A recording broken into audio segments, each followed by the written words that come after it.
Good morning, everybody. Can you hear me? Morning, Jimmy. Hey, Good morning. how was your week? Good. I feel Well, we're going through winter in New Mexico. Okay, I just wanted to say to everybody, uh, to thank Gabe because Gabe has been a real trooper getting up in the morning and getting this thing going for me. 'Cause I'm notoriously ill-informed when it comes to anything internet. Um, and thank you, people, for letting me Zoom from the Pueblo last weekend. It was pretty hectic, I'll tell you. It was very hectic. I had about 100 people waiting in the next room, and it was crazy. And but thank you for being so patient and understanding because I I was trying to manage it, in ways that I don't know. Well, so thank you very much. And okay, do you have any questions from last week? Anybody on the work that was read or not read? I have a question. Okay. With Okay. regards, um, with regards to the work that Kay shared with us, I was curious if you had a sense of what the spine of her story is. Well, I can only respond to I can only respond to what I heard, and um, what most intrigued me about Kay's story was the character of the story, the character of the narration. When you every narration, every narrative voice has a certain tone to it, and uh, for some reason I was questioning the tone or the character of the narration. So I don't know how to answer that how does a story have character? I don't know how a story has character. But if you see Tolstoy or Dostoevsky or Herman Melville or any of the great ones, what makes their story work is the character of the narration. Somehow they're able to they're able to infuse the words with I'm not sure what you would say. What would you say that word is? Uh, like when I write, um, it comes naturally to me. It comes naturally to me. See, I won't go to the Iowa Writers Workshop. They've invited me 3 times, and I won't go. And I won't go to. And matter of fact, I don't. The only reason I ever took any readings was because I'm poor. I have to support my kids, and that's the only reason I took readings. I would get paid this huge amount of money, and then I would pay the bills for that month. Um, but if I had it my way, I wouldn't go. I wouldn't read in public. I wouldn't appear in public because in my work, nothing can teach me. There's nothing that can teach me how to write about a person on death row. There's nothing that can teach me about a young girl who lost her father to drugs. I I have to write with I guess emotion is tone. I don't know. But you can't teach that in class. You can't teach how to infuse words with your emotion. You just have to somehow be there. Or like when you write a piece about a cowboy, when a writer writes something about a cowboy in New Mexico, where we have a lot of cowboys up north where I live, uh, you get the sense that the cowboy's riding his horse along the cliffs or along the prairie. Somehow you get the sense that he's doing it or she's doing it. You can't teach that in a writing class. You just have to have it like, inside you. So I don't know how, with Kay, that's kind of like, I wanted the characterization of the narration to be such that you get a sense of the hot sidewalks and stuff, the bare trees, park grass and stuff. So, Well, can I introduce a comment here on sure. this? Well, my sense of it was that when Kay wrote about the woman the first time, I got a feel for the woman. But when she wrote about the man, I'm sorry, I forget the names right now, you were telling me about him rather than letting him speak. That's what I felt, because I felt like I was outside the man, not inside experiencing what he was experiencing. So I don't know if that's what you mean by spine, Susan, but that's the only thing that makes sense to me on that. I was outside the male character, and I wanted to be inside his head, inside his heart, inside his gut, and I wasn't. So is that what you mean by spine, Susan? I don't know if you can hear me. She's I think I think she went up dark so she could figure out her connectivity problems. yeah. Somebody send a message to Susan and say to her that I really want her input. She's got to do something about her end about coming in and out, because it's like I want to hear her opinion and then she vanishes. Susan, if you can hear me, fix that thing, okay? And I'm the last guy in the world to ask how. I don't. Okay, I can fix a flat tire for you. I can do all those kind of cool things, but I can't. Don't know anything about this. Okay, so listen, Kay, I think, you know what? I think you got it. You read what you read to us. And then at the end of the reading, you said, well, this is not the beginning. And one of the things that your piece that you had, the piece that you read had in it, one of the elements in it was that you picked up the character as if we had known that character for the last 50 pages, and we didn't. And so that may account for me being kind of bewildered by the tone of the piece, by the characterization of the narration, because I'm like, okay, I don't get this character. I don't, it's like one dimensional. I don't want that. I want a three-dimensional character. It's little tiny intimate habits and gestures and signs and words, something to give us a uniqueness that the character has, I mean, it is true, that there's not a single person in this world that's alike. And in that sense, I mean, we've challenged ourselves not to let anything go past our desk until we've really, really worked it, I used to have to work really hard on my stuff, simply that the publishers wanted it, and I would just do something in a month. I'd have a book. And I always dreamed of having like 5 years to write a book where I could really, really do it, And so now I'm at that place now where I plan on putting 6, 7, 8 years into these projects that I have. And I'm not going to worry about publishing. I'm not going to worry about any of that. I'm not going to do any public appearances or nothing like that. And it feels like, wow, it feels great. I'm reading 1 or 2 big books a week now. So I can't. Well, the only thing I can suggest to you, Kay, and it sounds kind of weird, but read. I just read the most horrible book in my life. And I know a sensible writer would have thrown it against the wall and flung it outside, but oh my God, everybody kept telling me how good this book was, how great this book was, and the reputation of the author. So I plowed through it and I hated every single page. And I was like, why am I reading this thing? And I was reading it in hopes to learn something about writing, and I did. And there was like 4 pages that were the most brilliant work I've ever read out of 500. So you have to read, okay? You have to read. That's my only suggestion is read, and you'll gradually understand what it is that you're doing and how to do it better, okay? So listen, who are the 2 readers today? Sue Moore and Susan Hutchinson, right? Is that who's reading today? Yes, okay. Okay, Sue. Huh? I didn't know. I don't know either. I'm guessing. Okay. Who's reading? Sue Moore, hit it. Step up to the stage at the grand piano. Good morning. Okay, I've unmuted my mic and I'll apologize in advance because as soon as our goose goes outside, we can sometimes hear the echo, but I'm hoping she won't this morning.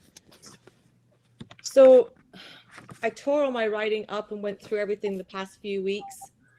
I was trying to follow the advice of a character in Julian Barnes's latest novel, Elizabeth Finch. I had to unclutter my mind. So I went back to pieces that really resonated and started working back on them and dumped the rest. So, Grandar. A plastic bubble pipe dangles, bowl down, over my bottom lip as I expertly wield a penknife under Grandar's watchful eye.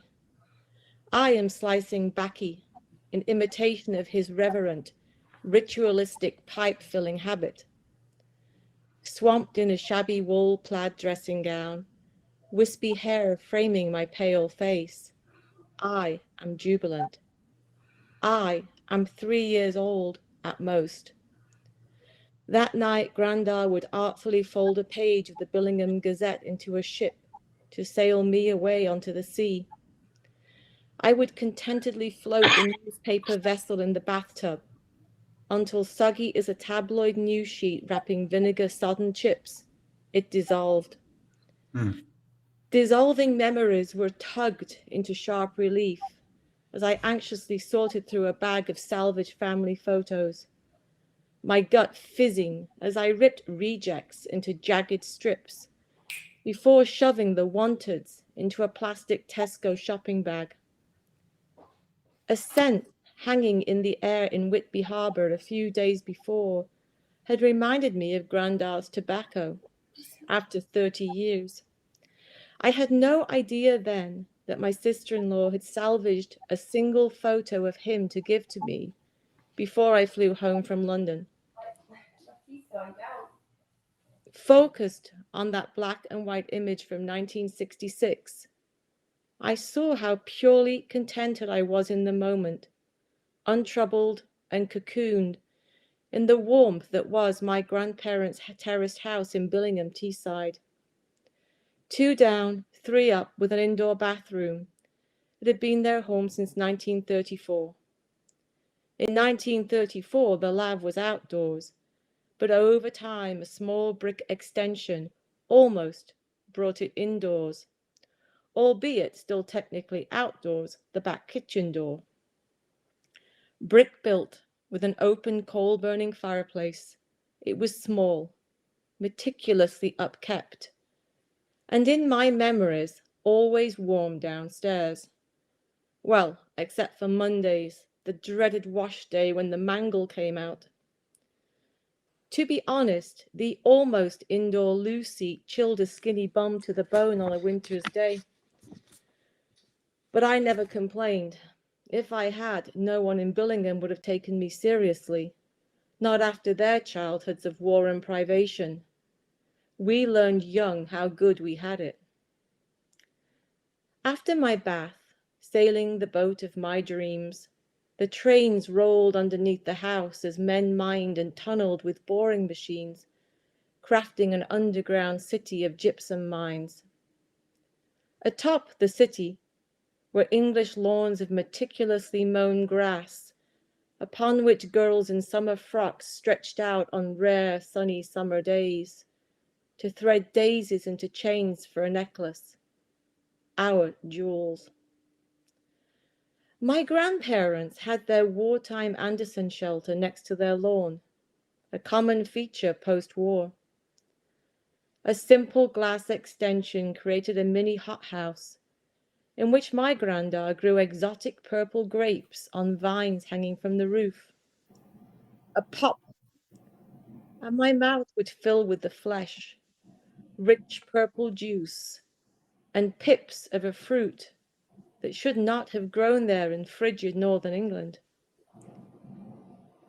Evenings after tea were quiet, ruptured only by the whistles of the evening steam train pulling into Billingham station. I would chant, hurry along, as if riding in a carriage. Fragmented memories roamed my memory. It was all I had.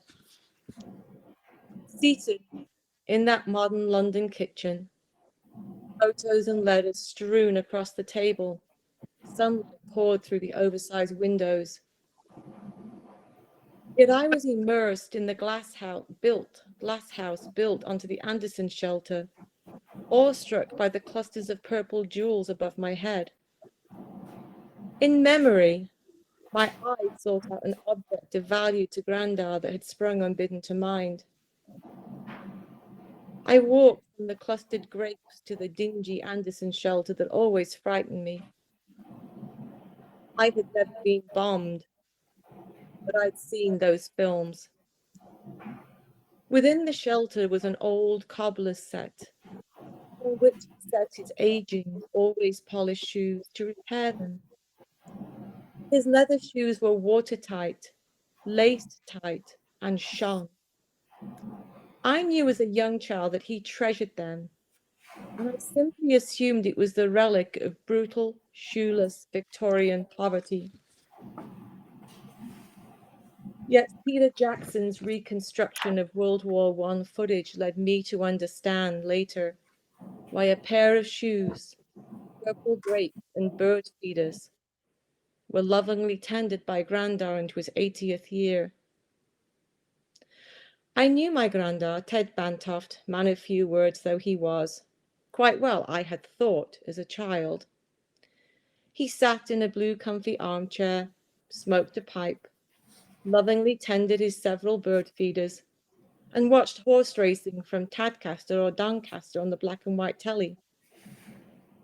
Of course, I was aware he'd signed up to serve in World War I, just after the Germans shelled his hometown of Hartlepool. I think most of my generation knew who had served, curious about the youth of our aging relatives, but we always respected the admonition never to ask questions. Silence was what we knew. Estranged from my parents for decades, I had lost the images from my past. I was deliberately placed at one remove, one step disconnected, forced to piece together fragments, broken edges of puzzles, and blurry images that conceal pain and silence and answers. They Shall Not Grow Old, Peter Jackson's masterpiece of World War I original footage, was released 2 years after I sat in that airy London kitchen sorting memorabilia. Desperate to understand my father's childhood and determined to honor my grandfather's service, I went alone to the movie theater. My granddad's thoughtful silence, his rhythmic pulling on his wooden pipe, always polished to a sheen, was the image I recalled best as I sat waiting anxiously for the film to start. Noise, the cacophony of sound assaulted my ears. 100 years on a continent away from those fields of France. Horses, mules, stout ponies pulled loaded carts through rough streets, mud-pitted battle zones. They were shelled, run through with bayonets, assaulted by mustard gas, maimed and left to die in trenches, or twisted in barbed wire, wide-eyed and screaming as war ripped them. Slow contentment of pre-war life. Grandad was a horse and mule handler. I started to understand why daily he cared for Peter the Budgie, filled his bird feeders with peanuts, and made special lard cakes for songbirds on frozen winter days. In the entire film, I saw one solitary. Flocks had fled that Hades of man's making. I grasped why Grandad fed the birds on frozen winter days. Later, I sat at home and thought some more. I had to reconstruct my past. I realized that loss defined him. Fatherless at 10 years old, one of 10 living children by Isabella Marlborough, his father James Bantoff's third wife. Grandad was witness to the paradoxes of fickle life, belly-grumbling poverty, and relentless, unreflecting death. His father, James, lived for 2 weeks following the birth of Ike, his youngest son, in 1905. Widowed Charlady Isabella endured the agony of sending 3 sons from Hartlepool, where none had ventured beyond Throston Bridge before, to the killing fields of France. All 3 returned, defying the odds. William remained in a wheelchair for the remainder of his compromised life. Bullets don't have intent, free will, or any moral capacity. They simply are. William and bullets collided at the same point in space.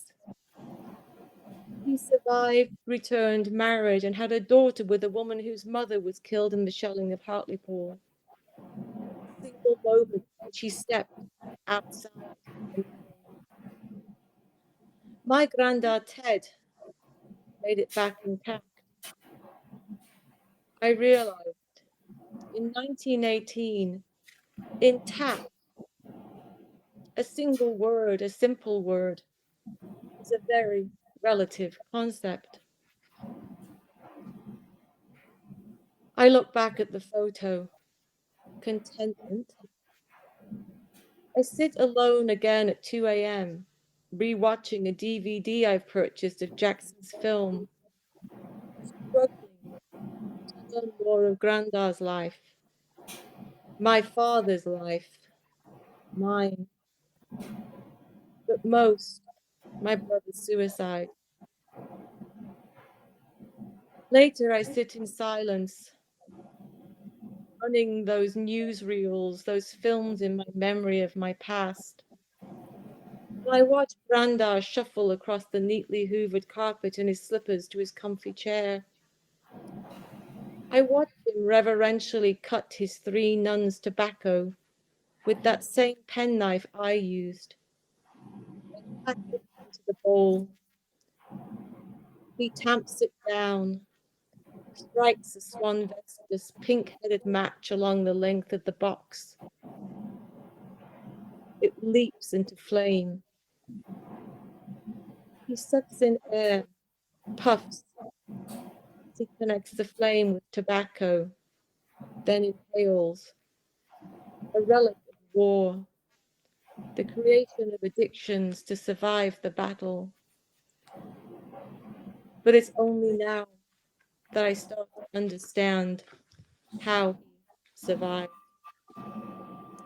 And that was just a piece I put together because I was trying to make sense of something. So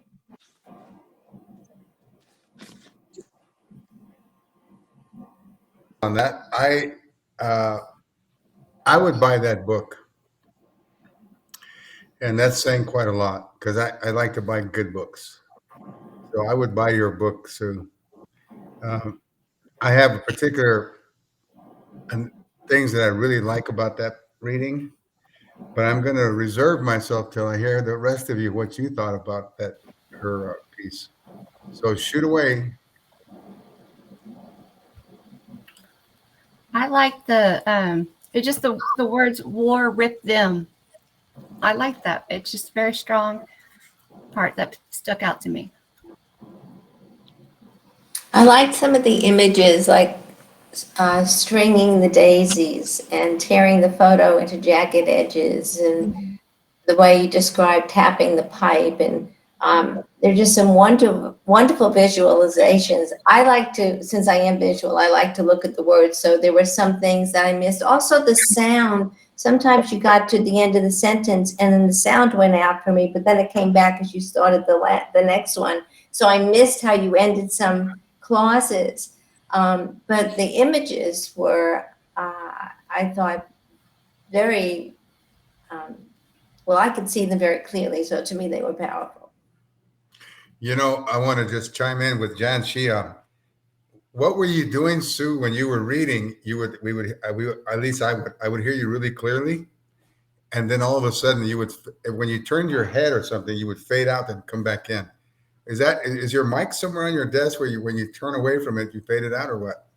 Actually, I have just realized in my utter ignorance where the mic is. And yes, Oh, I did. I turned away from it. I just found it down here. It's a weird little okay, that was my endless technological failures.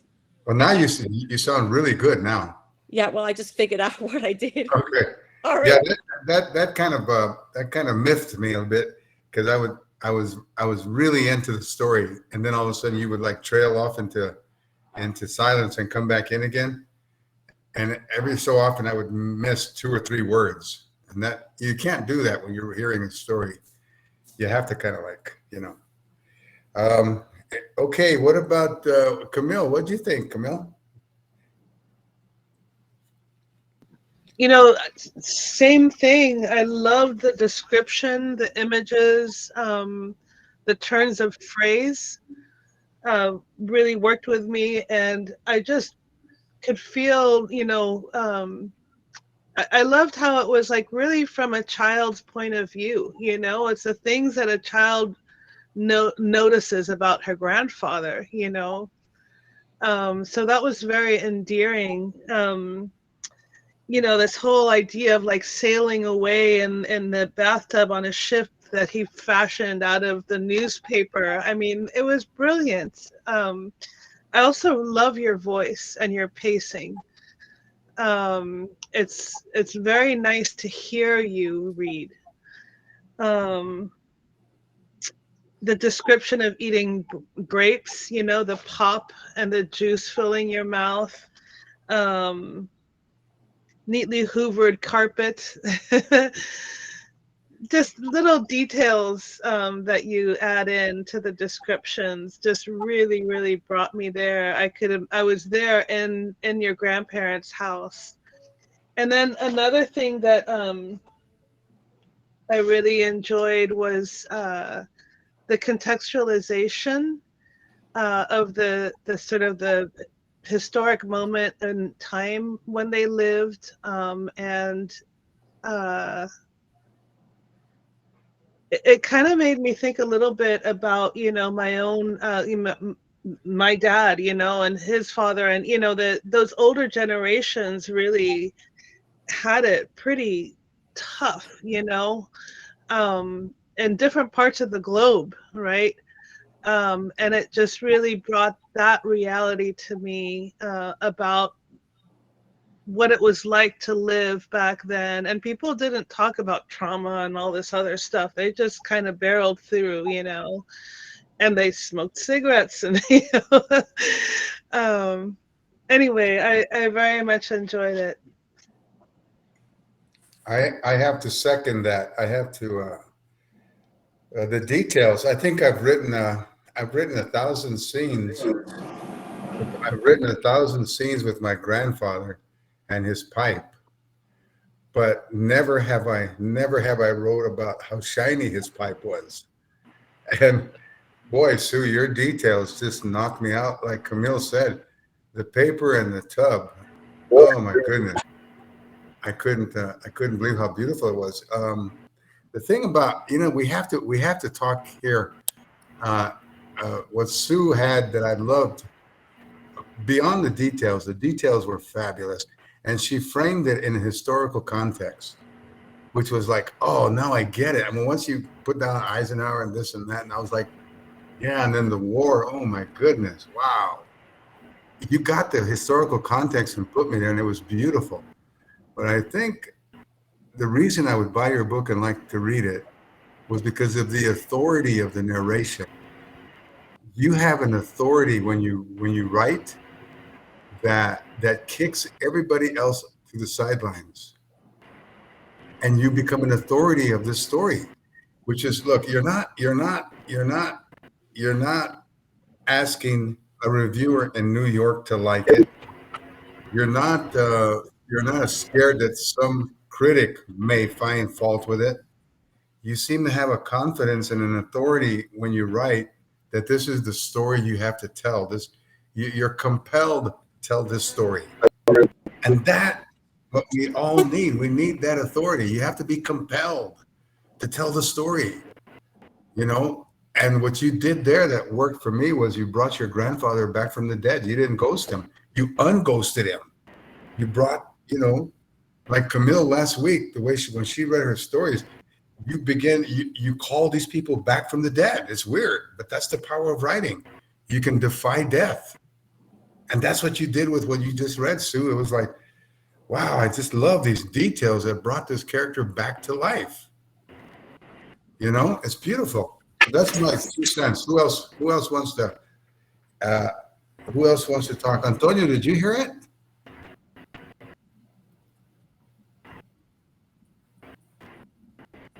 Okay. Does anybody else have anything? Because we could ask you to read more. Antonio, can you? No? Okay. Boy, this audio thing, it's a new version that Gabe's got.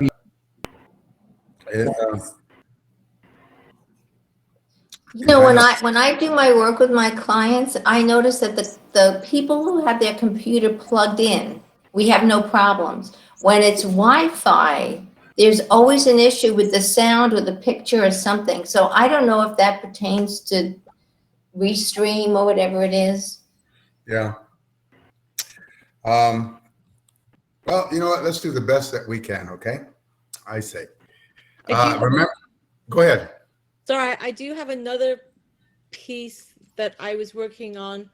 And actually, I really wanted to thank you because one of the reasons I went back to it, Jimmy, was after your workshop back in May.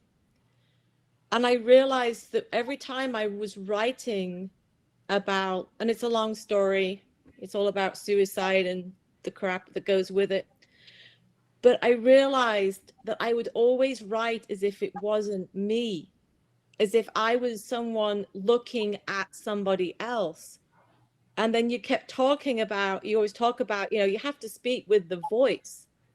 So I've had to go back in and realize that when I would write to try and make sense, I was kind of putting this mask on, and the mask on was that, well, this just wasn't me. It never actually happened to me.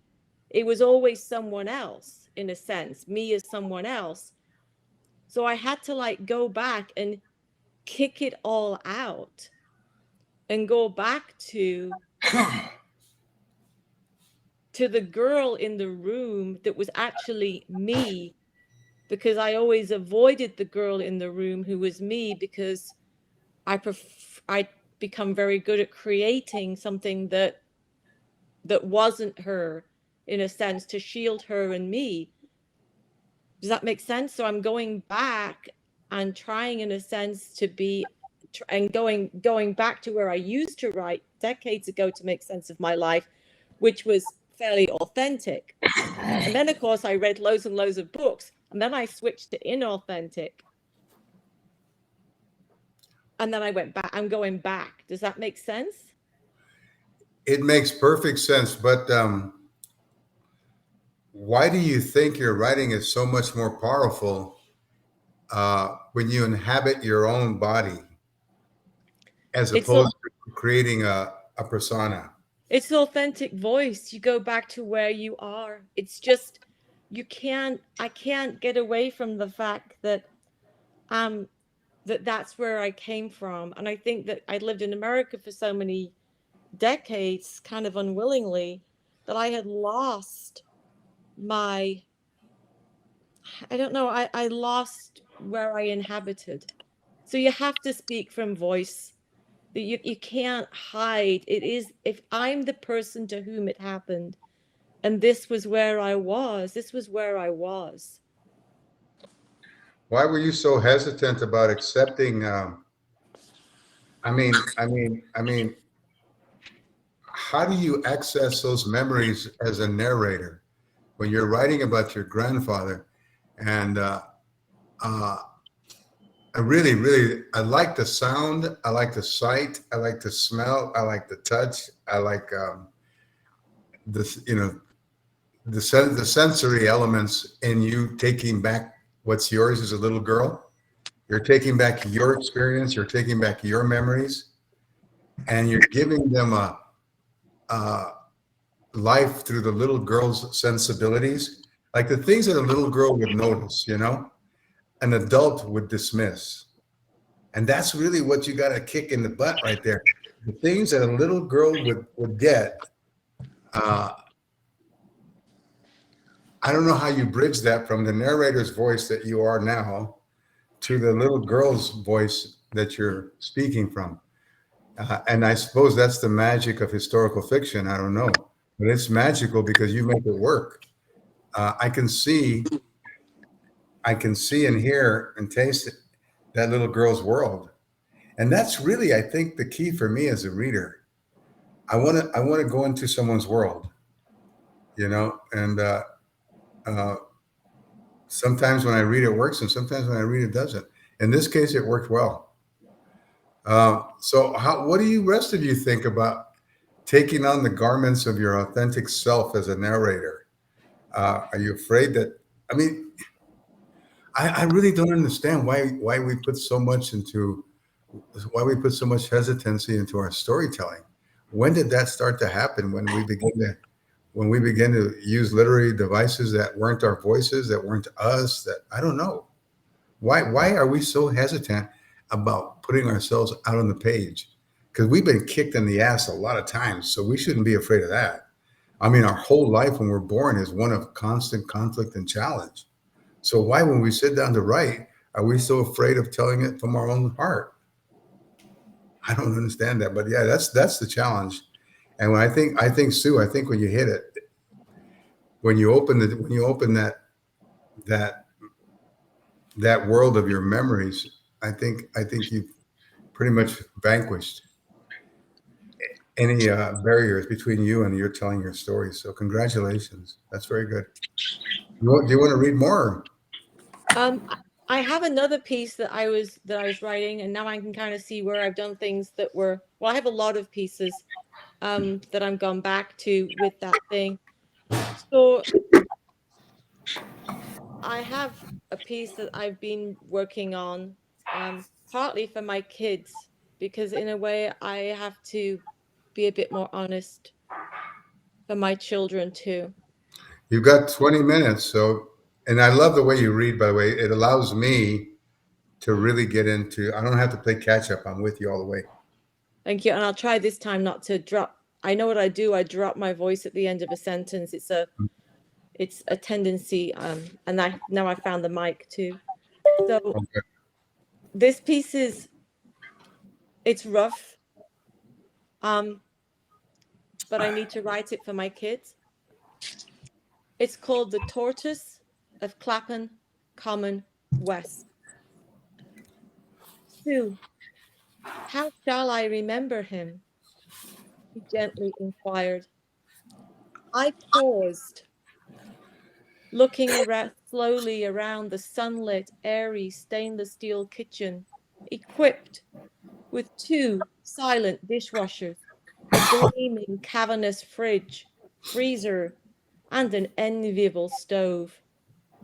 All were set in custom wood cabinetry, each organized with crystal, tea, and the highest quality food products. Just one partial room in a 5-story detached London house, remodeled, impeccably tasteful. Each singular detail, purpose designed. It was the pinnacle of his dreams. Except he wasn't there. He'd suffocated under their collective mass, crushed by the concrete and glass instantiation of his ultimate achievement. Remember him as a tortoise, Mel, his soft inner belly unable to bear the weight of his expanding shell, I said. She nodded and smiled sadly. We hugged goodbye. Then I watched her leave through the flawless doors, protected by chip-proof glossy paint. It was an illusion. No double-locking outer door could protect him. His adversary was he, himself, alone. I had inhabited a parallel space for too long, barely escaping. He died. His companion demon within his blood. Alone for the first time in his final house, I sank into the upholstered sofa, staring unseeing at the wintry bright garden beyond. 30 years of workaholic, alcoholic drive left his wife a widow, and their 3 children mired in the agony of unspeakable sudden loss. Suicide screams out a discordant cacophony of if onlys, voiced by those scrabbling in memory for the trail of breadcrumbs that we all missed. Why? If only I had known, if only he had told me. If wishes were horses, beggars would ride. Our grandmother's words sprung unbidden in memory. Memory, that tangible country I had inhabited for the past year already, after the sudden death of Sandy, my ex-husband at 51. But I was thinking about my brother as a tortoise. Why had that image rolled off my tongue? He was anything but slow and lumbering. The fidgety young boy whose mind raced, asking questions of everybody, who struggled to sit still, stop wriggling, remain silent in church. The boy whose bike raced for miles, as far from home as he could roam without raising suspicion. The man whose cars sped and weaved, regularly catching the attention of police and speed cameras, earning him tickets, fines, points, and driving bans. He rushed and pushed, working ungodly hours, his restless brain exploding with spreadsheets, numbers, profit margins, always the next project, bigger and bigger and better. The limited edition Audi, a Mercedes, a Bentley, a Spanish villa, yacht, 5-star holiday with his family. Yet another bottle of Chablis. Each new house, and I lost track of how many addresses he had had, expanded his carapace, hardened his shell. That keratinous, increasingly unbreachable barrier between the soft-fleshed, awkward little boy, whose entire nervous system was riven with fault lines, so calcified they seemingly defied modification and restoration. I had experienced his hardening keratin, externalized in an interpersonal depression, always temporarily ameliorated by his teenage vice, alcohol. Initially, he touted it as a harmless social activity. Yet 3 decades on, it had proved a corrosive substance, rusting away his once ambitious, driven self with its razor-sharp mind. I sat in his London house, pulled out my iPhone, and read for the 100th time a message. Mom, Uncle Steve wants to talk to you. A text from my 25-year-old son, sent 6 weeks earlier from his home in Boulder, Colorado, had caught me off guard that night. I sat again and scrolled through my phone, slumped back in the sofa as the sun weakened. Happy birthday, Sue.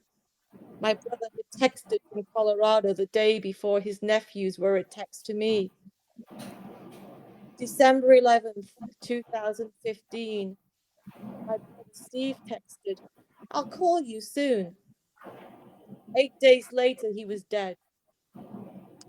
Ever since, I had searched for a text I had never received, a voicemail promised yet unsent. I peered into the phone. I peered into the ether in case it had swallowed it up. At 3 a.m., 9 p.m., whenever I desperately turned on my phone, clicked on messages, returning to the same futile, utterly irrational quest. I asked him aloud, relentlessly. I was convinced that if I just kept scrolling, the message would magically appear and all would be revealed. It was as simple, wasn't it, as a magician conjuring a white rabbit out of a top hat. Reasoned my increasingly irrational brain, its dislocating, fragmenting jumble becoming painfully apparent in contrast to its stable, fairly organized mode. Steve, why didn't you call me? I just needed that final jagged edged piece to complete the jigsaw puzzle. I pleaded with his empty house.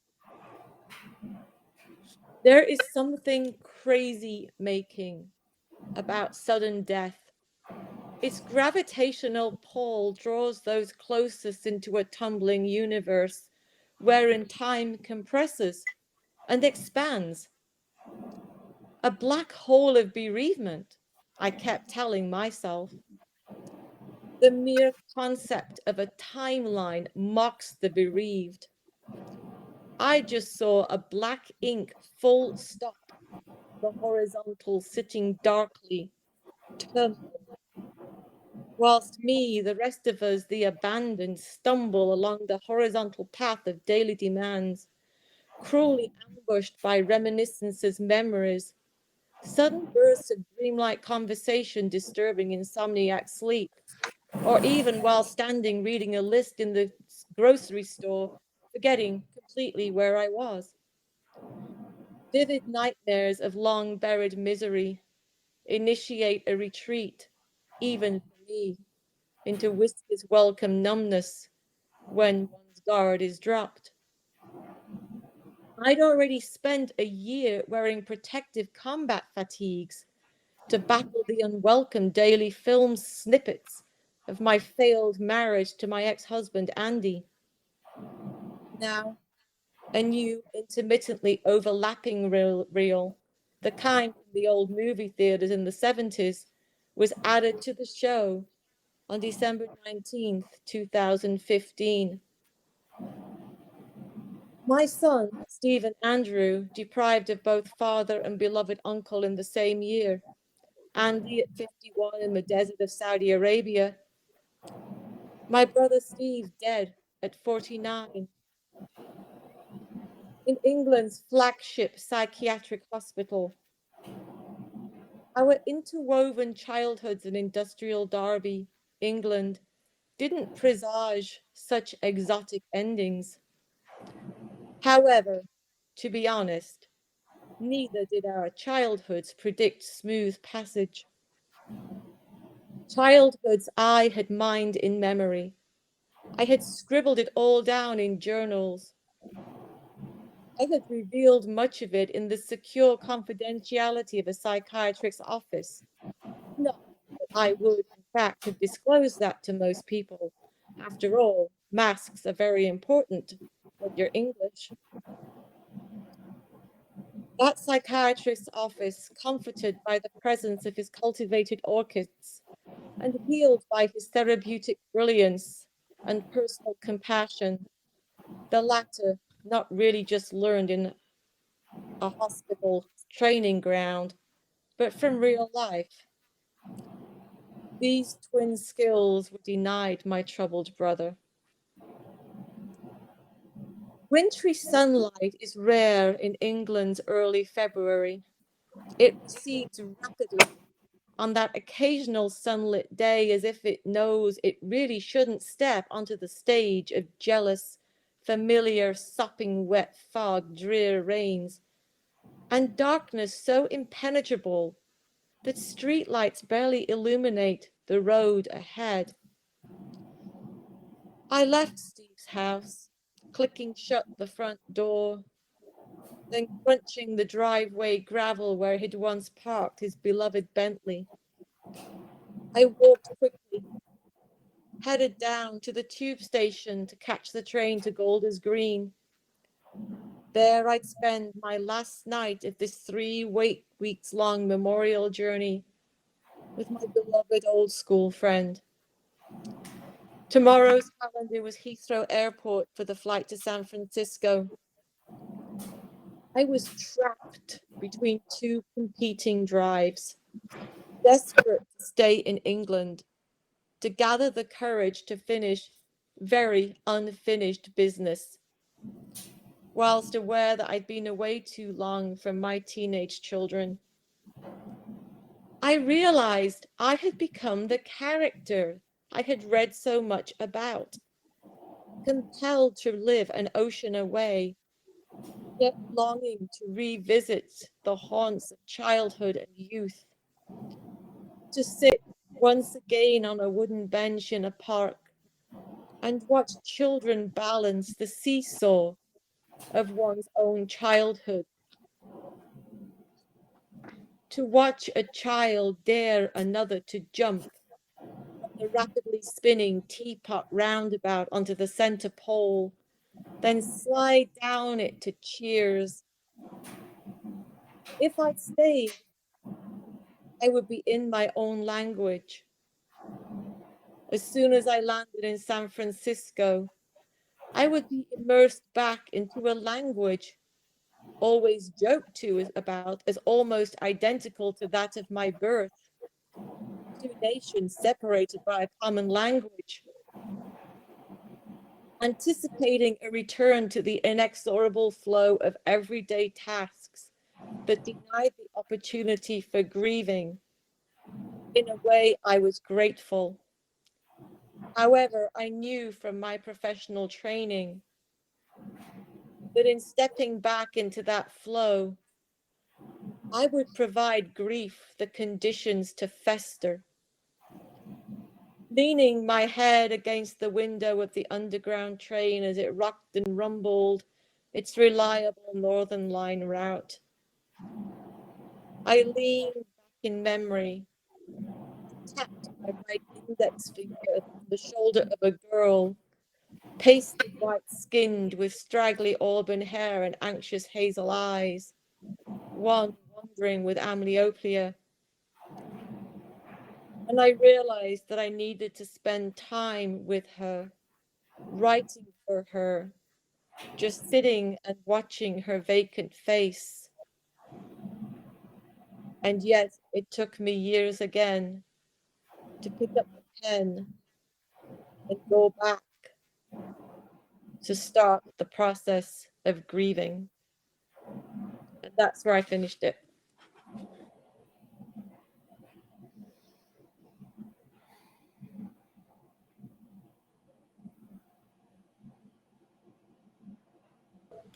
Well, well, well. That's.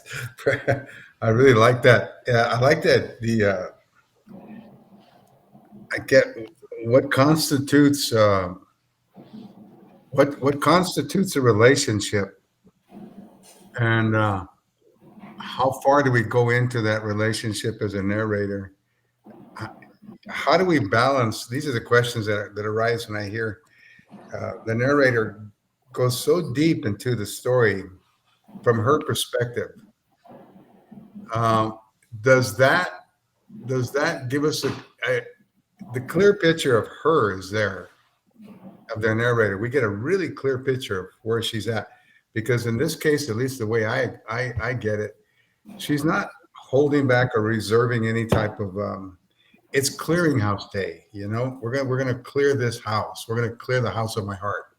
We're gonna go through every room in my heart, and I'm gonna try to be as honest as I can. That tells us a whole lot about her. We understand her at multi-layered understanding. Now, do we understand the person who committed suicide better by that approach? Do we understand the other people that she talks about in this story better? And if not, you have to ask yourself your question. If you don't understand those people that she's writing about in real super clear terms, then you probably need to go to those characters and bring something out of them. And the way you do that, I think, it's either by in memory what they said or what they did. You know, you remember just the walk. Just describing somebody's walk correctly tells us so much about them. When you can describe for me, you don't have to go on and on and on. But when you can describe for me how a person entered the room, I know that character just by the way the person enters. You know, there's so many ways I watch people enter rooms, and there's so many ways they're hesitant, they're timid, they're shy, they're inquisitive, and I watch their eyes and I watch their gestures. And these are just notes I make when I'm noting things at the airport. If I used to sit in the chair, I would describe how many mustaches I saw and what they look like, you know. But it was all in tribute and in earnest to try to get something from the character that I could write about that wouldn't take like a whole page. It would just be like, this is this, and all of a sudden I got it, you know. So what I'm saying is this: your relationship as a narrator to your character is everything. You know, so you have this wealth of language to reach into the bag and get. Okay, when you do that, when you take this vast resource of language and you pull words out of it to describe somebody, you have to make sure that when you're describing in that somebody is meaningful part of that somebody. You have to make sure that what you're saying is truly an integral part of that person. You can't just be, flamboyantly imaginative when you talk about the person. You have to say something about the character that really does hone in on the character's character. You know what I'm saying? I mean, the type of shoe that she wore, or the fact that she never ever changed her T-shirt because she loved it so much, or the fact that she would spend hours with her friends in her room, hours, doing makeup and laughing and carrying on. That was her world. I mean, the idea of a young woman staying in her room because she made it her world as opposed to going outside, that tells a lot about a person, you know? And then you go into the room and it's like, wow, it's like a world. But anyway, what I'm saying is, you know what I'm saying, right? You get it. Okay, does anybody have anything to add to Sue's reading? Because I really liked it. Sue, have Well, you ever? Go ahead. I'm sorry. Go ahead. having lost a friend to suicide, I connected to your when you said there's a cacophony of whys. Boy, I really like that phrase. And when you described your brother as having everything, but there was all that torment underneath that nobody got. He didn't give it up, and the wrestling with it, and I could feel all of your agony and torment with it. I thought it was an amazing piece. I hope you publish it because I think anybody who's experienced this can connect with what we go through on the inside with the cacophony of whys. Because here's your brother's got this visually perfect life, right? Visually. I couldn't. don't know if you mentioned this, Sue, and I don't know if it's even important. I'm going to throw it out there and you can decide what you want to do with it. But I guess for me, it was how did he do it? Because I don't think you mentioned that.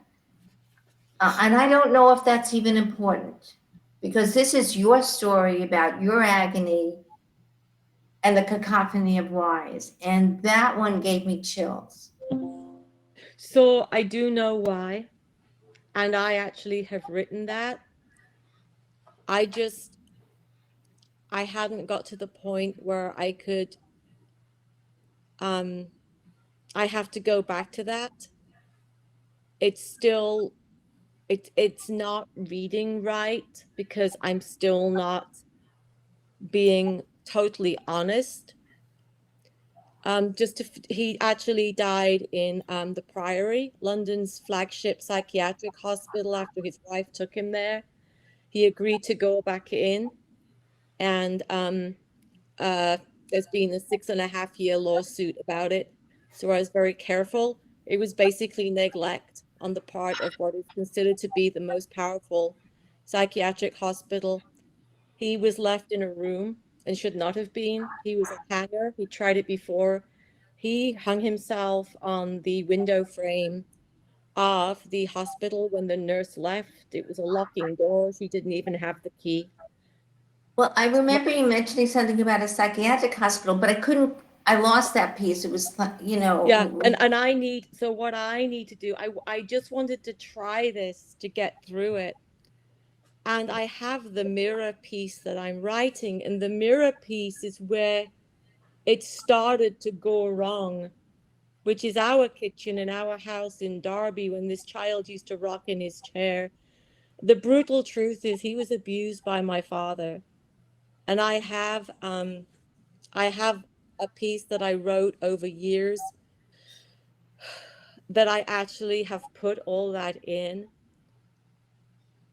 So I'm so grateful to all of you, because I just wanted to see if my writing could even start to do justice to his life and death, because basically he's been reduced to 3 pages constantly in tabloids because it's London's, unfortunately he just had to do it in London's most freaking expensive psychiatric hospital, so the press got hold of it, and we really had to go dark. Once the press mined social media accounts and everything, it's pretty horrific. And so I pulled back. I wrote for myself. well, this is your story. I know I have to I'm going to write it and give it to the part about him. No, you're right. And his widow, Lou, now that we had to go through court cases. It's been absolute, utter living hell for her. He did not treat her well. At the end of his marriage, he treated her appallingly. So I'm trying to write in a way that explains, that tries to explain from childhood on why this happens. He had traumatic brain injury from rocking in his rocking chair and banging on his head on the floor.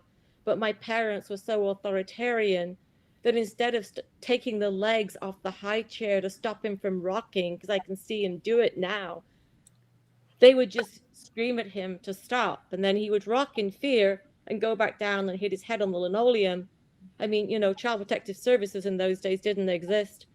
So I guess I feel like you've given me permission that maybe I can write, that it is okay for me to keep writing him. Does that make sense? Mhm. Or not make sense? I don't think I make much sense, actually. Well, you're weaving your way through this. It's tragedy, and you're trying to weave your way through this. I don't know. That's how I see it. I don't know what I'm preoccupying your space here, but Hold on a second. Let me mute myself. Okay, good. I see this as you have a perspective as a narrator, and you can't take away the fact that he's your brother. I mean, there's no way you're going to separate the narrator from the sister. You're it, whether you like it or not. You're that, and that should add so much more power to the narration. It should, in textbook terms, give you so much more largesse to write from. You know, So the question begs itself. The question begs itself. Um, what's the nature of the truth that you're looking for in this piece? What kind of, you keep saying, I want, I've got to get at the truth. I've got to tell the truth, of the sexual abuse that your brother endured, and the self-immolation and self-loathing, and his abuse of his wife, and all of that. In all of those nightmarish synopsises, what's the truth? I don't think you can find the source of a truth. I mean, you can tell us historically that he fell and banged his head and stuff like that, but that doesn't tell us the feelings in his body when he was doing that. What was he feeling when he banged his head? I don't know. What does a child feel when the child slashes his wrist or her wrist? I don't know. There's something there that calls the writer to its highest task. Because in so many cases with teenagers, so many cases with kids, we don't know anything about what they're feeling. We know nothing. So the writer's task is to tell us what they're feeling. And that not only humanizes the nature of the narrative of the narrator, that not only humanizes the narrator and puts us into a world that's more real than just a observation and such, but that also begins to tell us the relationship between these two people by explaining what that person's feelings were. That's so cool if you can do that. Only the best writers do it. I mean, listen, let me just say one thing. Look. So many writers waste so much time posturing their precious self. Now get that. So many writers waste so much time posturing their precious self. Okay? And I think this is kind of interesting, okay? I think when you no longer become precious, when you no longer become this narrator, when you no longer become this untouchable person that's telling this story, and you walk out of the bathroom with blood on your hands, then the narrator has done her job. It's bizarre, isn't it? Isn't it crazy? How we find ourselves in so much poverty amidst so much wealth of experience. Isn't that wild? I think it's crazy. That's why, I meet somebody who's a drunk on the street and they're slobbering all over themselves, or I meet at the got they're shooting heroin and stuff. I don't have any criticisms of the person because they tried so hard to live their life and they failed. And I'm like, I just want to hug them and say, hey, sorry. I'm sorry, dude. We're all there. We're all trying to get there, So your brother was trying to get there, And it's interesting that as a writer, you have the obligation of telling us what that journey was like, of him trying to get there, where we all sit here today. I mean, what happened if the people that we love are not with us here today? That's the question you have to answer as writers. Where did they go bad, in the sense that they couldn't handle the situation? That's what I'm looking for. And when I read, I want to know what broke the person. What broke the person? And it's such a human moment when you can disclose that in your writing. What broke this person? It's easy to kind of rationalize how we're not broken, how we function in reality. That's easy. Okay? But I want to know as writers about those who couldn't function. And I want to know why. My brother, my mother, my dad, everybody I've ever known couldn't function. I want to know why you can't function. Why did you leave? So that's what a writer has to do. Okay, listen. Who's going to read next? We're going to take a 5-minute stretcher. We're going to take a 3-minute stretcher. And then who reads next? Leslie, you going to read? Yeah, unless Susan has something to read, I'm ready to read. Okay, read. Susan, I don't know if how your sound is, but I'd sure like to hear you read One Day in This Century. Does she want to read now? It's fine. It's Leslie, you and Susan talk about it. I'm going to go get my tea refilled, and then I'm going to stretch my old legs, and I'll be back in a second. Okay. So Susan, did you have something to read? Susan, can you hear me? Ah. Do you have something to read today? Hello, Leslie. Hi. It's entirely, I should ask, do you hear me? Yes. Oh, good. It's entirely up to you. I have two short pieces. I can wait or I can read today. Either way. I'm fine. If you had signed up for today, then you go ahead. I just didn't know if your voice it's working now, so you should read while it's working. You're right. Seize the moment. Okay. All right. I will do that. Okay, sounds good. That's sound advice, Leslie. Take advantage of it. And I'm so glad Antonio can I think hearing today. Last week it was so hard, and I actually I've had to come in and out of the meeting today. I think half a dozen times. I keep getting a message that one or more streams are not working. It's for me. Yeah, it's just it's hard to understand. But I've spent quite a few hours this week trying to problem solve with people from Restream. And then Gabe was also really generous with time. We spent probably close to an hour trying to problem solve. But it didn't resolve it 100%. I think it's beyond settings on my laptop. It has to do with the streams. Okay, so is your computer plugged in to the? Yes. Is your laptop okay? Because that's one thing Jan had mentioned. Yes, we heard you.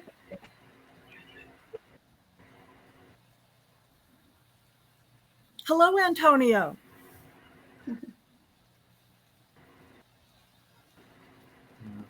It looks like he froze. Yeah. Yeah, I think the streams are problematic for him as well. Mm-hmm. There he is. No. No, that's frustrating. Yeah. Yep. I heard you.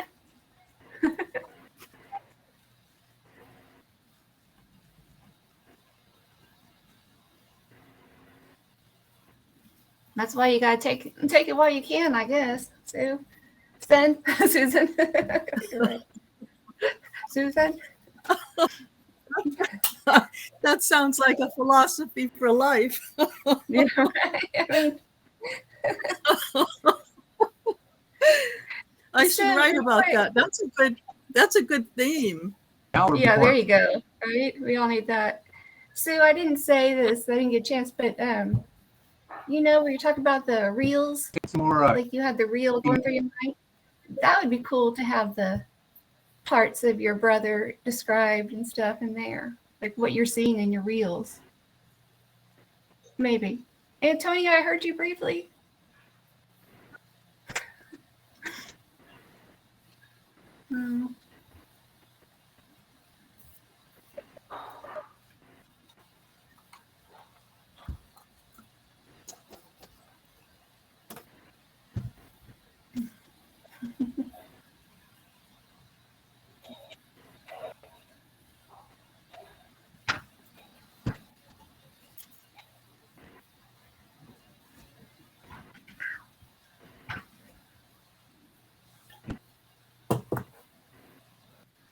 Okay.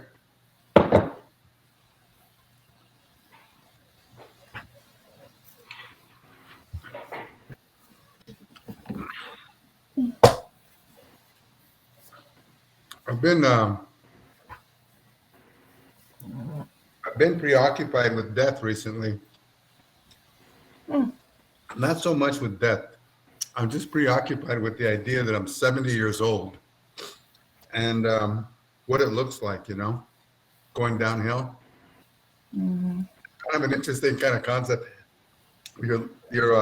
It's, I don't understand. It's like, it's like you're watching yourself die or you're watching yourself go downhill. It's very weird. It's like attending your own funeral. It's weird. 70 years old and I wake up and I just want to write 3 more things and that's all. And you would think I'd be working on something else with 1 kid in college and 3 already done, 2 kids in college, 2 done with college and 1 to go. And all of that preoccupation with my kids and stuff. And here I am as a father, obsessed with dying, how much time I have or whatever, I don't know. It's really cool though, as a writer, to be able to be in this place, to write and not count my money, not have money where I spend all day counting it, or not have a position where I have power over other people. Just to be somebody who's in a room and wants to write a good story before he dies, It's kind of a cool thing, That's It's weird. nice, yeah. Yeah, it's kind of weird, right? I'm right there with you, Jimmy. Yeah, I know that. I don't understand what makes a book last beyond this generation. Like everything that we award, the books that we award and the authors that we applaud, and they all seem to disappear. They all go away after we've given them all the big money, $500,000 MacArthur grants or the Poetry Foundation Award. We give them 500,000 from there, and then we step in and we publish all their books and we promote their books and then all of that is swept away in this nightly rain. Yeah. And then we wake to a bright new day, and the books that we find on our bookshelves next to our bed are what's the equation that makes that possible? Why are those books there? What is it about those books that we love? Right. It's weird, isn't it? Like I could see me owning some of your books.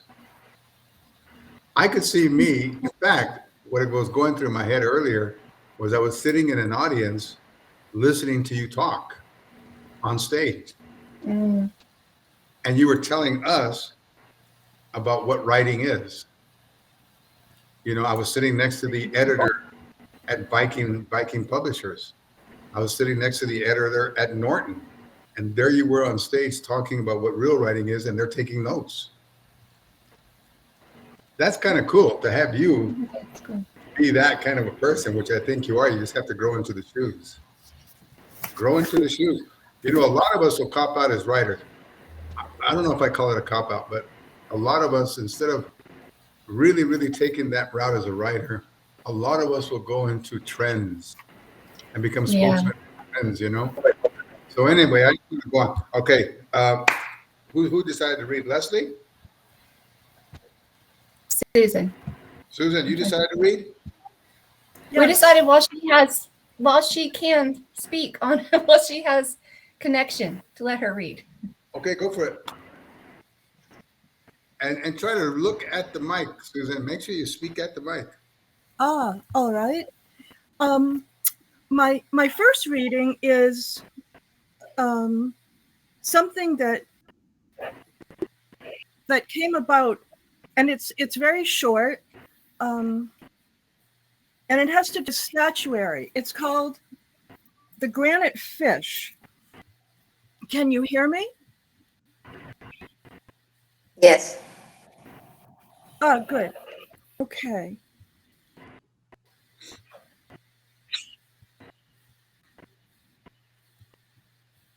And it goes like this. Scent.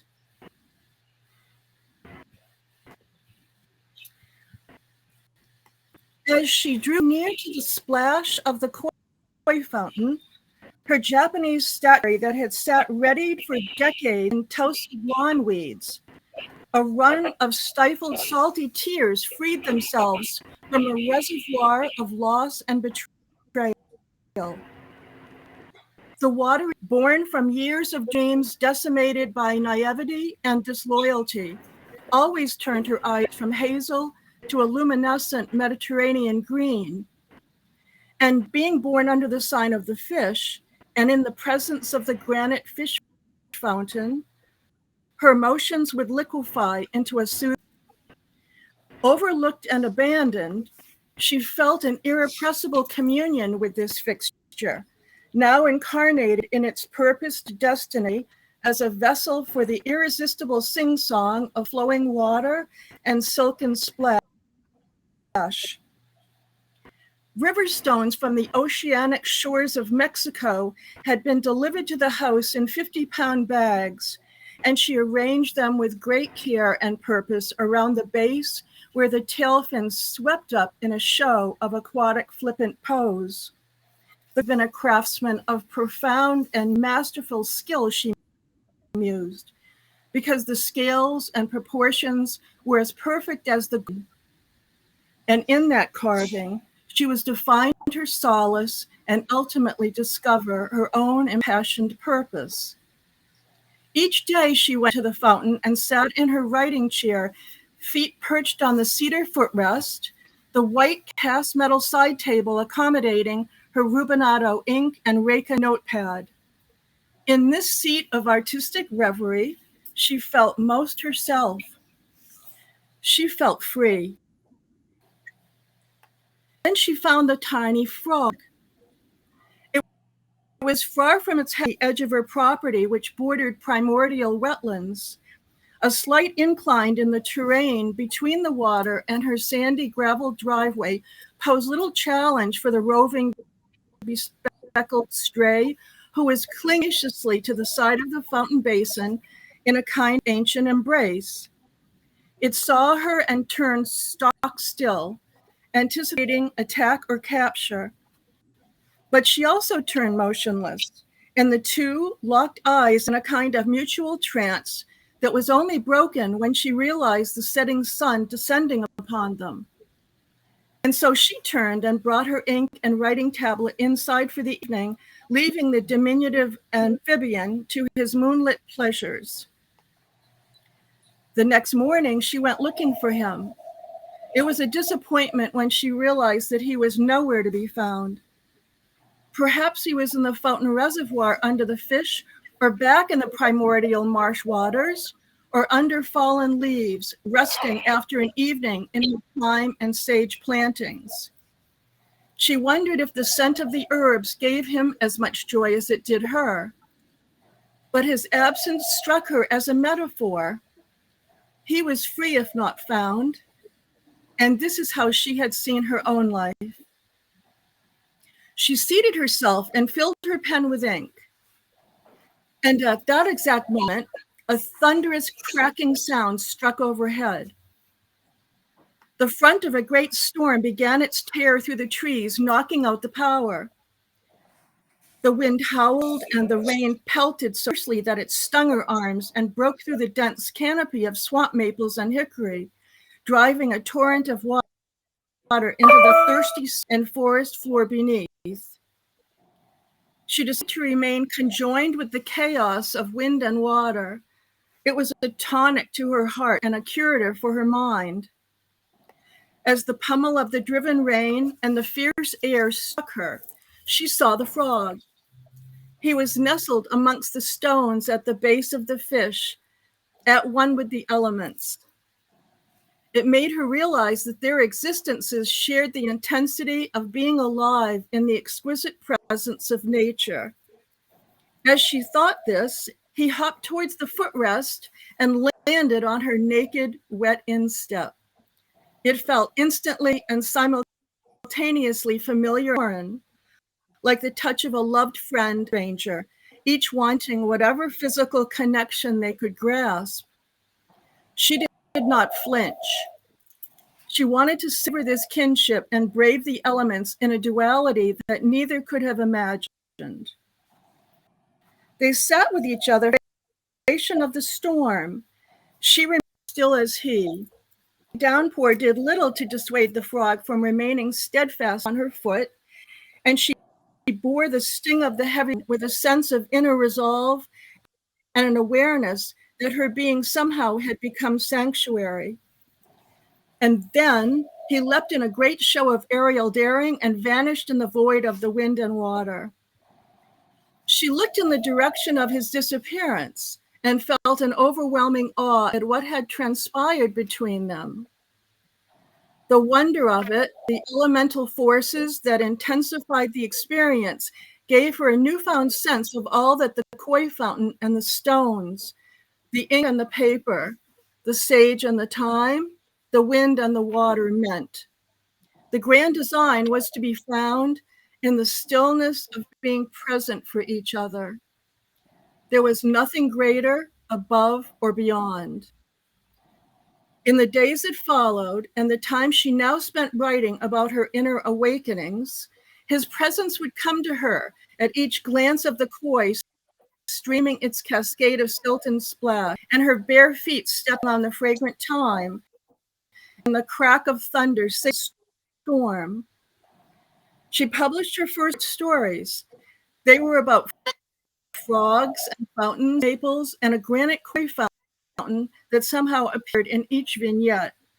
The fountain that had sat for so many decades, overlooked and abandoned, waiting for its destiny as a vessel for its sing-song story to be told, allegory for her found purpose, the life of writing, her golden mean.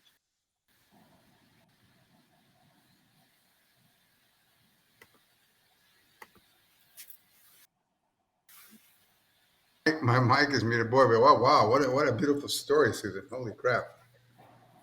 That's really nice, Susan. Oh, wow. Susan, I knew you had some gold in there. That is beautiful. Wow. Okay, everybody, what do you think? Could you, it was stunning. It absolutely was. It was, wow. To think about a short story, a relationship between you and the frog and how it transpired into this metaphor of magic in life and stuff. Wow. Can you want to talk about that a little, Susan, or you want to read more? Well, I have another short story. No, it's actually a eulogy. And it's meant to have some humor in it. It's sort of a combination of a tragic and a humorous eulogy for a dear friend of mine who passed away. Shall I read that? Mm-hmm. Yeah. All right. I just want to say how beautiful that story was. Thank you. This is entitled Pastor Rodney's Eulogy.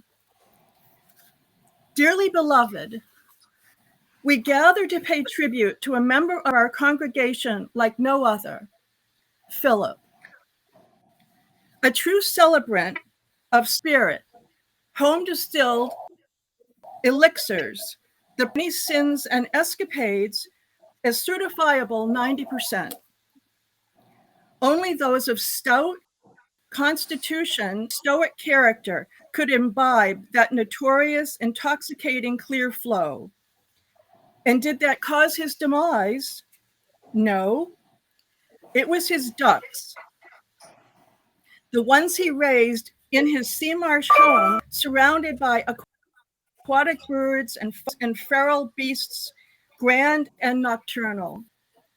He would buy the eggs, 10 at a time, and go about the exacting process of hatching those precious ellipses of down and feather.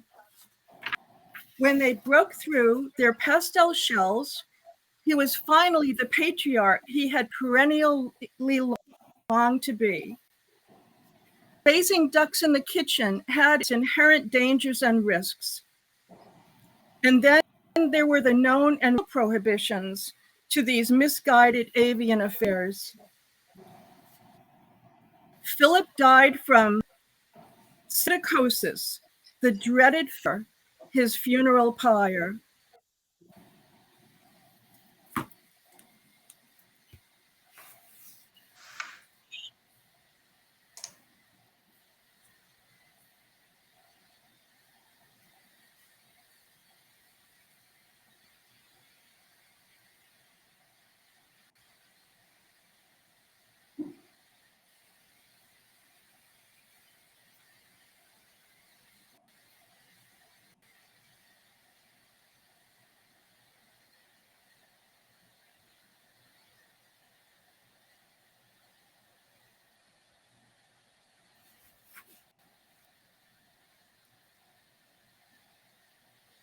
What happened to your sound, Susan? I can hear you. Can you hear me? No, I hadn't heard you for the last 2 minutes, 3 minutes. You've been offline or something. Oh, the last line in the eulogy was Philip died from psittacosis, the dreaded fever, his funeral pyre. Okay, I got that. Yeah. And then you went silent, and I didn't know if that was the start of the story or what happened, Susan. Yeah. I want you to read. Well, that's the eulogy, and Okay. I think I keep writing about this man that I knew. I'm trying to process his death. He was an artist, and he had so much loss in his life that he turned to alcohol, and it got the best of him. And he passed this past January, and I find that I keep finding um, finding I finding that I need to write his past because I can't process his. Yeah. You know, uh, that's good. That's good. Uh, when we write about people that have spent too much time in despair, when we write Yes. about people who have spent too much time trying to get out of it, when we write about people who are not the 9 to 5ers, the ones who don't go 9 to 5, when we write about those people who try to create their own world, maybe through art, maybe through love, I don't know. When we write about those people that no matter how hard they tried, um, whatever we call it, despair, poverty, whatever it is, came after them. Things come after them, because they can't wait till Friday to get paid. These are the people who never get paid. Yes. They're on this journey hoping for some payoff sometime, and they never get paid. And that sort of becomes the breaking point alongside with the other people who get the 9 to 5 job and get paid on Fridays and yet find themselves disappointed by life, that this is Yes. all it has to give. Then I don't want to be part of this. Or if this is all it has to give, what's my response to that? How do I get around it? Do I become a mountain biker? Do I become a skier? Do I become a painter? Do I become what? Buy a new car, get married? How do I get around this despair on one part where you get paid on Friday and there's got to be more than that. And then the other one where you never get paid. You just constantly try to find that reward in heaven somehow. I don't know. But when you write about people like that, then you walk into the realm of Dostoevsky or Tolstoy or somebody like that, Chekhov. Those people are just littered all over those books. People who are on that journey and somehow never got the reward that they were looking for in life, it's a very cool thing to do as a writer, if you can attach yourself to that. So this eulogy that you wrote about, really, it's a good eulogy, but I wanted to hear a whole lot more. That's why I was sitting here looking at you going, I was sitting here looking at you going, okay, Susan, time to read. It's unfinished. Well, I'll build on it. Can I share another short piece that I started? It's not finished, but again, it's about this artist. I love it. Read it. Yes. All right. This is called Palette. I can hear him listening to me now. His paint box held the depth of color that defined pain, loss, solitude, and regret. The studio and empty vodka bottles receptacles for his bottomless loneliness. We met decades ago. The old mill, a timber-framed structure perched on a and nestled next to a pond, was our chosen rendezvous. Dozens upon dozens of and geese floated and swirled about on the water surface, vying for the day-old bread baked in the renowned kitchen of the mill.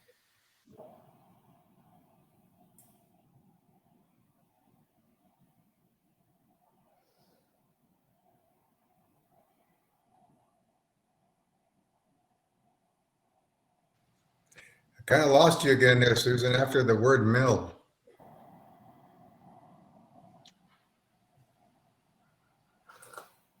Susan, I think we lost you after the word mill.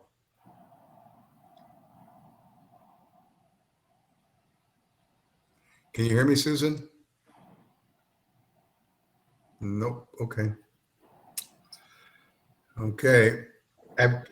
Susan, I'll sign out and come back in. Okay. All right. Hey, while we wait, Antonio, can you hear me, Antonio? Yes, you got to unmic yourself.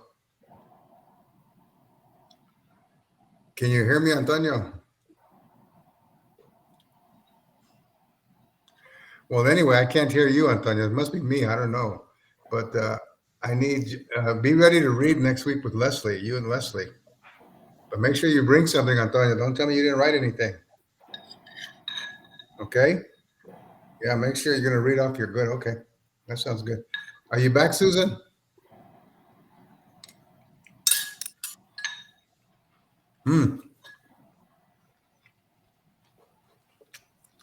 Way to go, Antonio. Antonio, try pressing M on your computer. Oh, he's gone.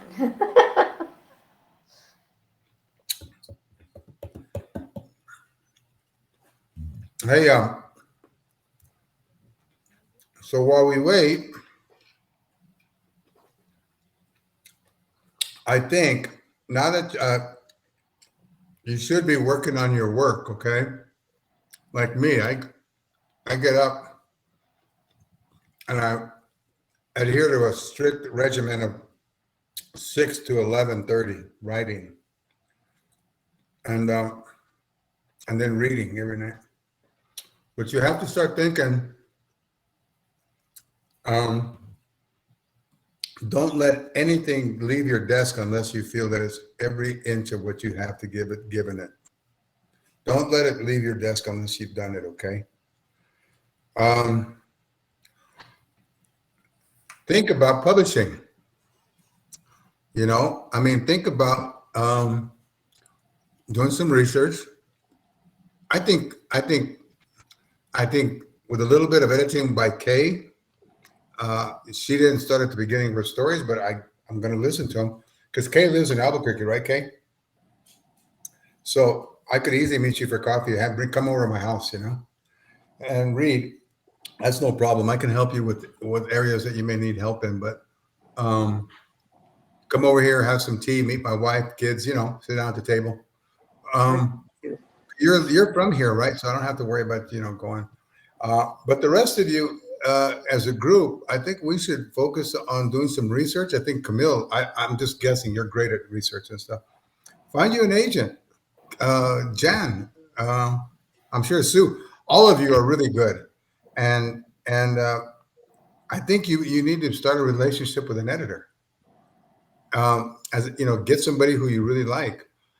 And I'll go along with you because I've cut all, I do these weird sabotaging things to myself.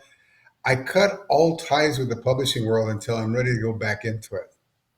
And that leaves me stranded on an island by myself. You know, like I have had 7 of the most powerful agents in the world and I fired them all.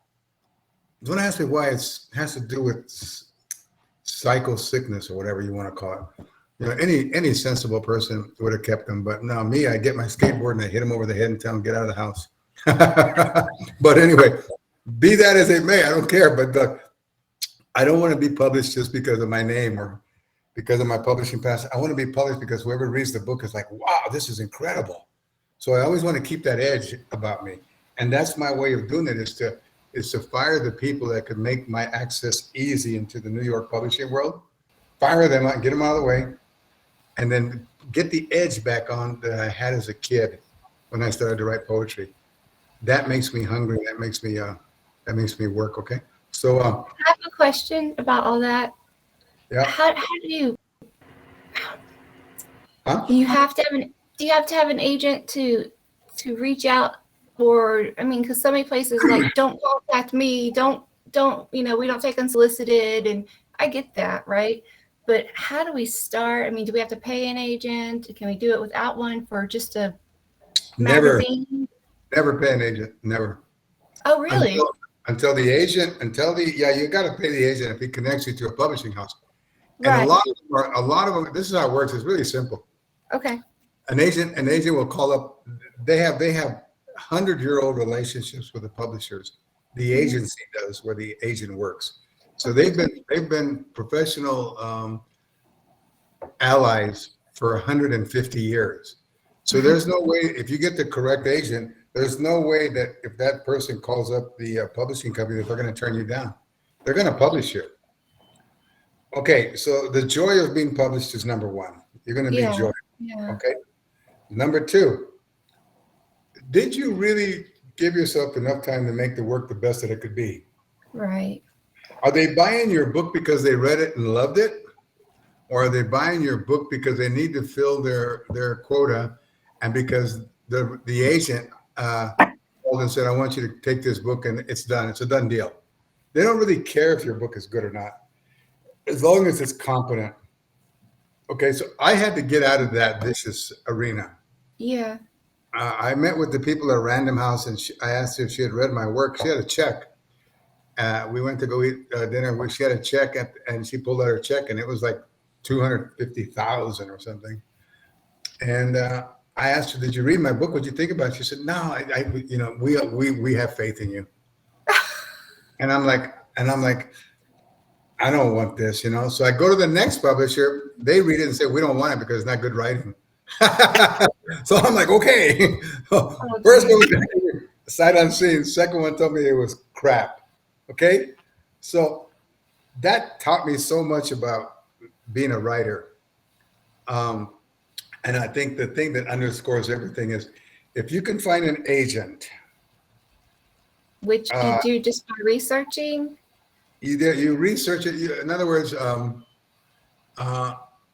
everything has to go on the strength of your work. Mm-hmm. And I still believe that. I believe that if you send something to a publisher, let's say you don't get an agent. You send something to a publisher and they read it, they open it up and they read it. You're going to have to remember one thing. The person who's opening it up and reading it is probably fresh out of MFA program. Oh, yeah. And you may in the first paragraph, you may be way over his head. He may be like, "Oh my God, this guy's talking about racism." No, Mm-hmm. this is like a real issue about a woman who's a really unhappy married woman. No, let's go into the more trendy stuff, like what happens when you wear green nail polish to a Halloween party or something. They like that shit, right? But when it comes to real issues, there's people who just won't do anything, right? Anyway, listen. Susan. I would say number one, do nothing except work on your work until it's perfect the way you want it. It's not going to ever be perfect, but work on it until it's yours and it's what you wanted to say. That's the hardest part. The second part is go ahead and solicit 10 big publishers. There's not a publisher in the world that will not accept your work if it's good, if it blows them away.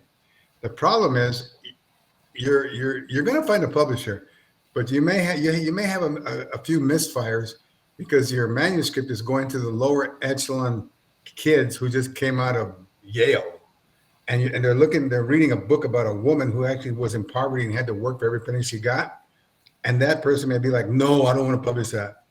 They may not have a clue about it. Whereas if I was an editor and you sent me your work, I would be like, "This is what we need to publish." So it's really depends on where your manuscript lands in the process of that. If it lands in the hands of some kid who's never had any life experience, nah, you're probably not going to get it. That person is not going to send it up to the editorial committee. You're not going to get it up there, right? But let me tell you one thing right now. This is what I would do, okay? For all of you, this is what I would do. I would find a book that I absolutely love, a book that just knocks you out.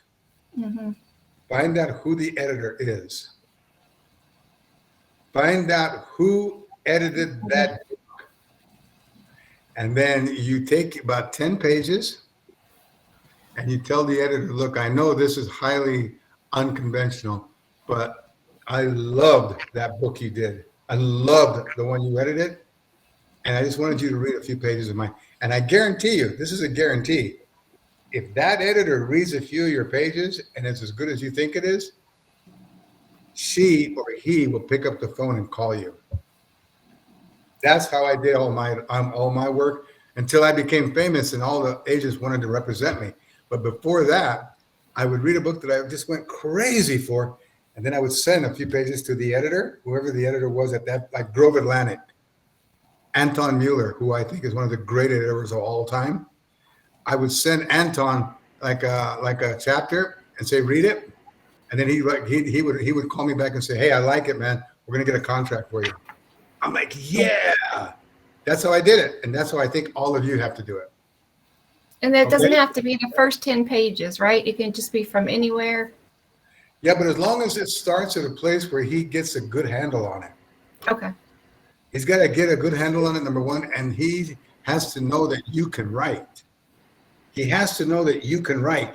And the first mistake you're going to make is going to be a big one. The very first mistake that you're going to make is if you try to please him or anybody else. Do not please people. Be super, super unique. Have you read Faulkner's early stories? They're like crazy, wild, amazing nightmares. You know that he was not trying to please anybody. And yet they loved him because of his uniqueness. So just be yourselves when you submit stuff, you know? And I'm going to be in the same process you are. In about 4 or 5 years, I should be done with my memoir. I'm working on a couple of other things. I'm going to wait till I get them all done and just keep going over and over and over. So I probably won't be looking for an agent for 5, 6 years, 7 years. And I'm pretty happy about it too. I'm pretty happy just being with my writing. It's like being with a young colt, you know, and watching your colt go out in the meadows and gallop and frolic and stuff. And you watch her get big and you ride her through the forest. And Let it Do grow. we have time for me to share one story about that? I think I don't know what happened. When I was writing, I think it was The Mindful Writer, I forget which one now, I wanted to quote Lynn Andrews. You know, she wrote The Medicine Women and all of those books back in the day, Jaguar Women and everything. And so in the acknowledgement, every author, like Jimmy says, has to acknowledge their agents and editors and all those people. And so I contacted the woman in her book, and she gave me permission to quote something. And then I said to her, you know, I'm looking for an agent because I just finished my first novel. Do you have any suggestions for me? And she said, well, I also am an agent. Send it to me. So I sent it to her and she loved it. Unfortunately, it was 2008 and the publishing company was only dealing with well-known authors because she took the book to every agent's party they had in New York and all over the place for a whole year. And she couldn't get anybody to even talk to her about anybody because my name wasn't famous. But that was another way. And that happened with another author too, with Amy Tam. I wanted to quote something from her. So there are some back doors you can take. I mean, I spent, you know, years working with the writers market, and they list all of the editors and the agents and the fees and all the things that they do, how much they pay per word and all this stuff. But there are some back doors, like Jimmy's saying, there are some other ways. So if you know any local authors, call them and ask them, what did you do? because You know that's what? another way of getting information. I talk to authors all the time. I want to know how everybody did it so I can make my own choices, you know. Yeah. You know, that's very good advice, Jen. Very good. Um, if you really like someone's book, write them a letter. And we writers, we hate to get stuff from people out there. We hate it. We hate to get requests. We hate it. So when you send something to a writer to look at, number one, if that writer has an agent and that writer really likes your work, you're gonna get chauffeured and ushered through the process. Because writers, the one thing that will move them more than anything is if the work that they're reading is really good. So number one, you have to make sure your work is good. And the writer will read it and say, "Well, I got to talk to my agent about this." That's really how it works, okay? That's the best way you can do it, is to honor a writer who's written stuff that you absolutely love. Write that person and say, "I have a few pages. Could you please read them?" And if that writer reads those pages and falls in love, then you're set. You're a made man. You're a made woman. You're set. He'll call up the agent and say, "Hey, you got to read this." And then you're on your way. You know.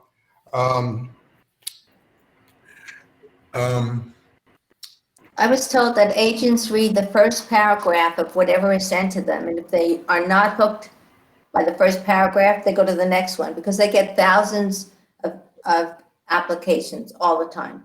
And they don't have time to read 10 pages if you send them 10 pages to see if there's something golden on page 4. So Well, that's what somebody told me, and I don't know how true that is with all agents, but somebody mentioned that to me once, so. I would take everything with a grain of salt. Like, the publishers are not publishing this work now. Yeah, you know what? If your work is really good enough, yes, they would publish it. If your agent was really that powerful, yes, they would publish it. Oh, we're not looking for this stuff.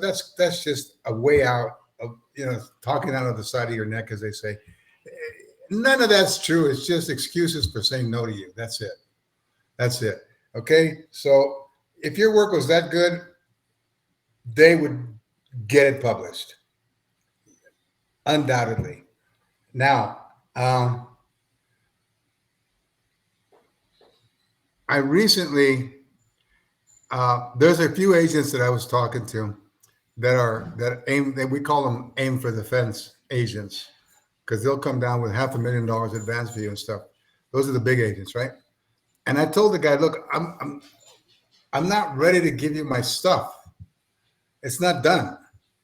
But a friend of mine gave him. I sent some pages to this friend of mine, and he showed it to this agent. And then the agent said, "I'm one of the big shot callers in New York. I can make this a $500,000 advance." And I said, "No, I'm not ready." I said, "I can't pay my bills. I'm struggling, but I'm not ready to give you my work." And then he said something to me that was interesting, because I had been trying to do it.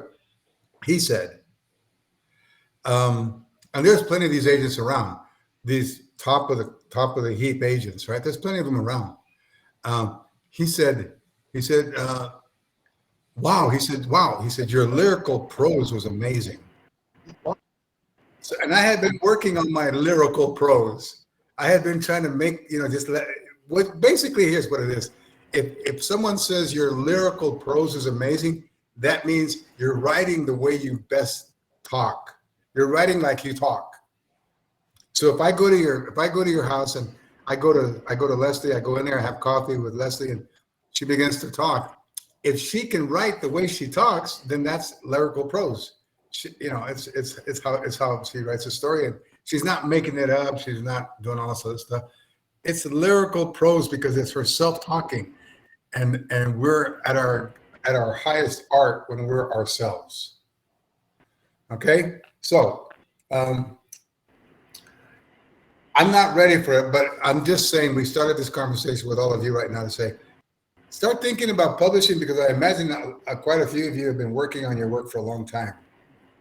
And it would be a really cool gratification. I think the desire to get published is a good motivation as any. As a writer, So maybe we'll have a class on just that. Everybody do your research. Everybody get your names. Everybody get your what you did, how you did it. We all gather and we meet and we talk about it, and then we come up with a strategy for getting you published. I would like to do that. I'd like to get you published.